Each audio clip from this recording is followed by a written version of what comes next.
welcome back to Amy's Bliss Ranch. So today we're going to work on part 3 of our Crochet Basics video. We're going to look at ways to hold your yarn and your hook and how tension affects your projects. And then we're going to look at a couple patterns and see if we can decipher them. So hang on just a second. I'm going to put you over my shoulder so you can see what I see. So in part 1, we talked about picking out a pattern. We talked about some basics. Part 2, we talked about some different hooks. We talked about different yarns, how to use them differently, the pitfalls and the advantages of each. So today let's look at some different holds for yarn and for hooks. So I am going to show you just some basics with my, this is some vintage yarn, just regular 4-ply yarn that I got from my grandma. And this is a regular J-size hook, like which I told you in the last part. I like to put these little pencil stoppers on just to hold. So just a note, I'm actually left-handed, but I crochet right-handed. It's how I learned. I find it easier. And you know, they say you should hold the hook in your dominant hand and hold the yarn in your non-dominant hand. I find I like the control of the yarn in my dominant hand more than the hook. So that's how I learned to do it. That's how I still do it. So if you are a left-handed crocheter who wants to hold the hook in their left hand, there are a lot of resources out there. I'm not going to do it that way. I'm going to hold it in my right hand. But if you want to, there's plenty of different ways out there, different videos and books and all different kinds of things to show you how to do it the left-handed way. So we're going to do it the right-handed way. So there's a couple different ways to, well, there's a lot. There's endless, really, ways to hold the hook. But the most common are the pencil holds. That would be how you hold a pencil. And then the knife hold, which is what I do. I hold my hook pretty tight. I think because I do it in my non-dominant hand, I feel like I really have to hold on to it. So I put my thumb, here without this, I put my thumb right at the top of the rest. I put my finger behind it, my second finger, and then with my index finger, I hold actually the yarn on the hook. So that's how I do it. You can do it the pencil way. You can do it however works for you. And then as far as holding your yarn, there's a lot of different ways to do that too. So you can wrap it around your index finger and just kind of, I guess it would have to be the other way, I don't know, so that you kind of have control of the tension as you're doing it. You can wrap it around your pinky finger and kind of wrap it through your fingers. This is what I do, and I do it because I find it easiest just to pick up and grab. So I'm starting a chain, which we'll talk about eventually too, pulling it tight. So I just find it easiest just to kind of pick up the yarn and wrap it through my fingers. And that's it. That's what I do. I hold it down at the base of my finger like this, just under my pinky, over this, my ring finger, under middle finger, over index. And I like to have it like this because then I can use my index finger. Obviously, I'm too far away. But then I can use my index finger to move things around. The only problem is if you wear a big ring, sometimes it gets stuck. So I used to wear a bigger engagement ring, but my yarn would get stuck in the prongs. So I took it off. I mean, really, on the ranch, the goats are not impressed by engagement rings. So I just wear my little band most of the time. And sometimes I even take that off if I have a yarn that is particularly delicate or gets stuck in my ring. I'll take that off too and just run it over my finger. But that's all I do. And then I can use my finger to move the yarn around. So I actually use my index finger to flip the yarn up and over my hook like that. And I find, for me, the way I hold things and the way my tension is, that works out really well for me. I don't have to do, you know, I don't have to do big flips. I don't have to do a lot of superfluous motion, which is nice when you're making a giant blanket. Your arms get tired after a while if you really have to flip that yarn or move it around or whatever. So that's all I do for that. And then I get a pretty decent tension on there. So watch what happens though if so that's my regular tension, but let me start a strand here, and I'm going to hold it just like this, just in my fingers. I had to wrap it around there. I don't know, I feel like I have to. But I'm going to do a really tight tension. You can see I'm really pressing on this yarn, really pulling it. Cast on a few. I guess it's not called, is it cast on? No, chain a few. Cast on is knitting. So chain a few and just hold it really tight. So if you're holding everything really tight and you pull it super tight, your holes as you go along are going to get smaller and smaller.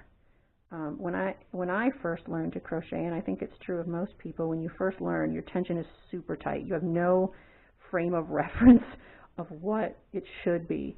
So you end up pulling things really tight, and things just get, they get so tight that after a while you can't even crochet because you've got no holes left.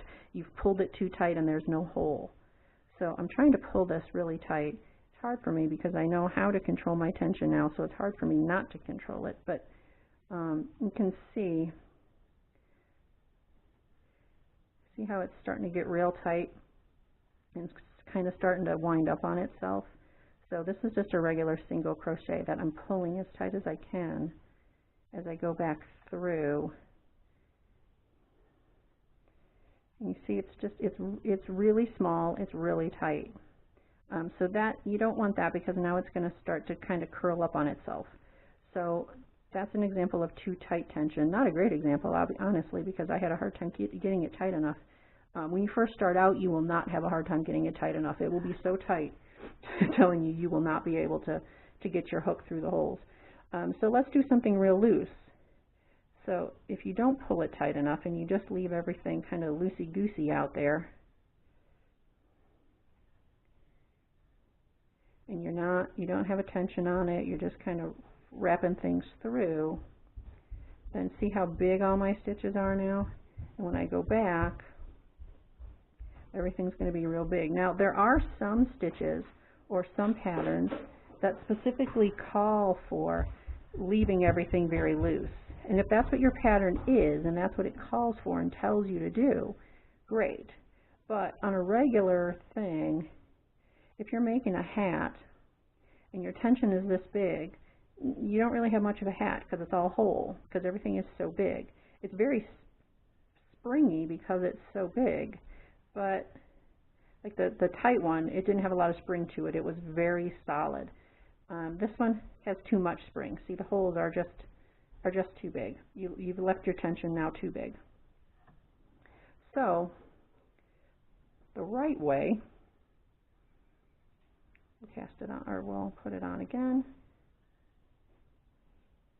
The right way, when you're holding it right, and you've got your hook hand right and your tension right, or your wrap right, you want it to be able to move easily on the hook, but not be so big that it puts giant holes in.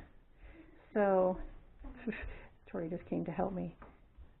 Even when she's trying to be quiet, she can't be quiet.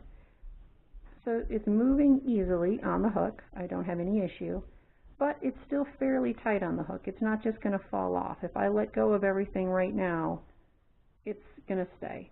Or if I had my tension too big, if I did that, it would just slide right off. So see, it's a manageable holes in there.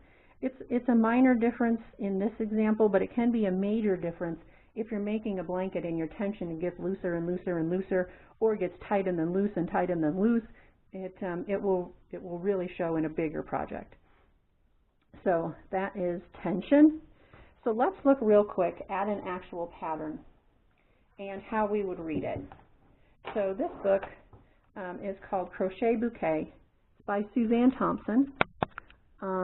It's a very detailed book, and the good thing about buying books, I know a lot of people say, I don't want to pay money for a pattern, and you're not wrong. Well, there's a lot of times I don't want to pay money for a pattern either, and I'll just go and look it up and find a free version of it or make it up myself, which is great.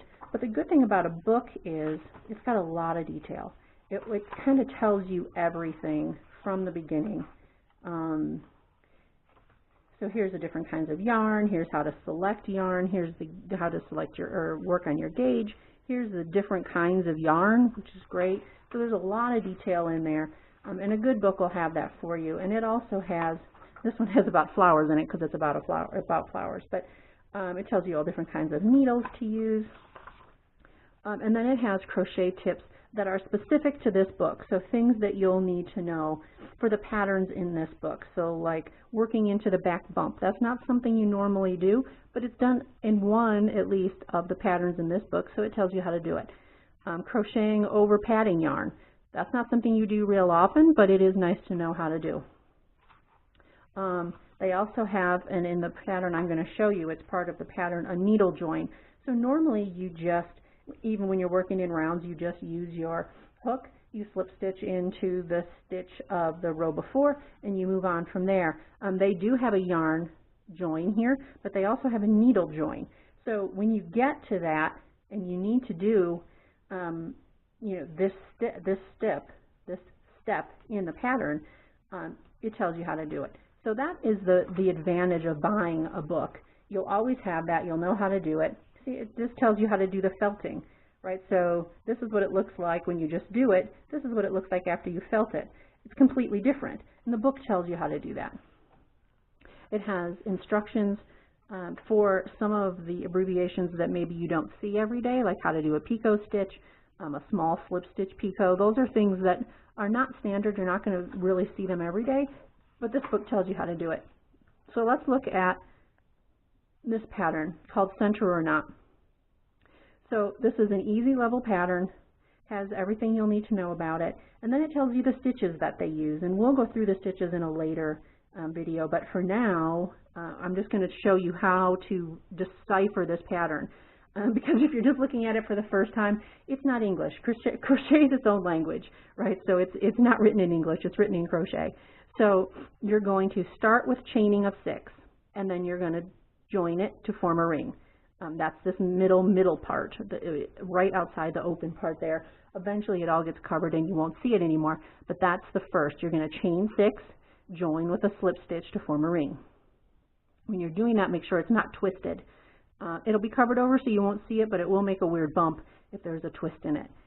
And then you're going to, for the next round, you've got your ring joined now. For the next round, you're going to chain 3, which in this situation counts as a double. It doesn't always, but it does here because it tells you it does. And then you're going to work 19 double crochet inside the ring. And again, I'll show you how to do that at some point. And here it says needle join. Needle join last stitch to top of the beginning chain 3, which is what you did up here. So that's this blue part in this pattern. So now you have 20. You did 1 here and 19 here, so you have 20 stitches here.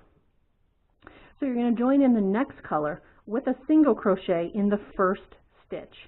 I'll show you different ways to join colors as well. There's different ways that are appropriate in different situations, but here you see that you don't really see where the join is, so I'll show you how to do that. But you're going to join in the color with a single crochet in the first stitch, then single crochet in the next 2 stitches, 2 single crochet in the next stitch. So those are separate instructions. Single crochet in the next 2, so that's 1, 2 stitches, and then 2 single crochet in the next stitch. So that's 1, 2 stitches.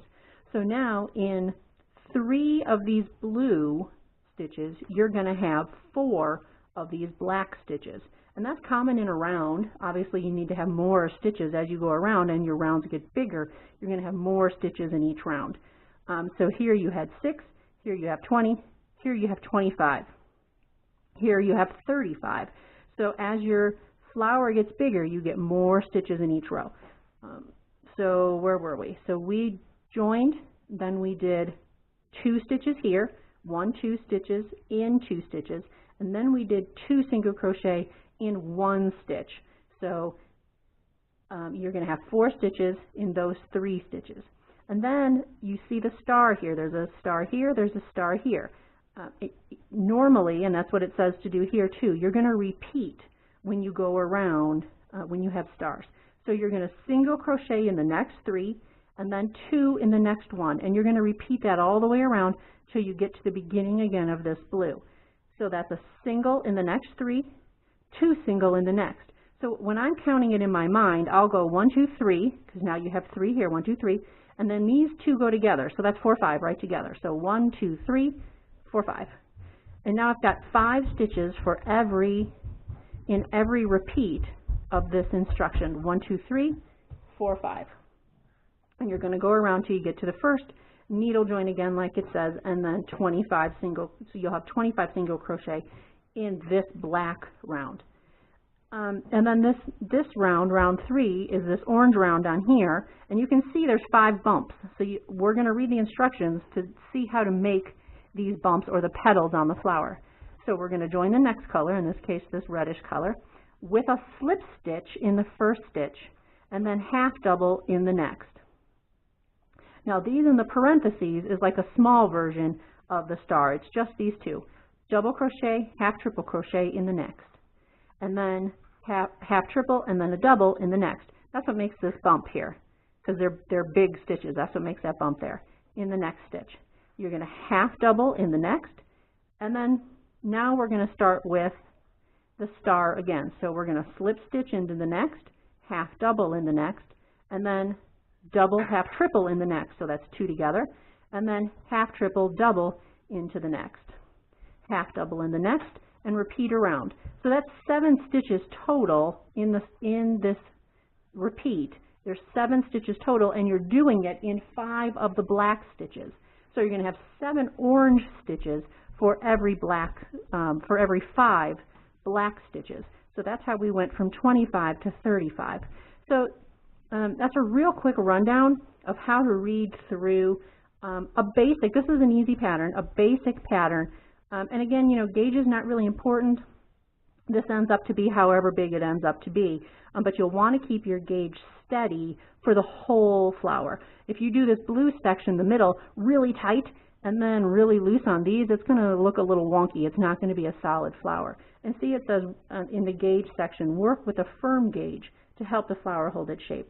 So that's all you're going to do, is keep it firm, not tight, firm through the whole thing, so that you have a standard throughout the flower. So hopefully that helps a little bit. In part number 4, we will actually do this pattern. So we went through in part number 1, we went through some basics in picking a pattern. In part number 2, we looked at different hooks and yarns. This part we looked at how to keep your tension and hold your yarn and hook, and how to actually read this pattern. So in part number 4, we will do it. We're finally ready to do a pattern. So hopefully you have found a pattern that is similar to this, has some good detail and tells you how to do stuff. And in part 4, we will actually do a pattern. So thanks for being with me today. Have a great rest of your day.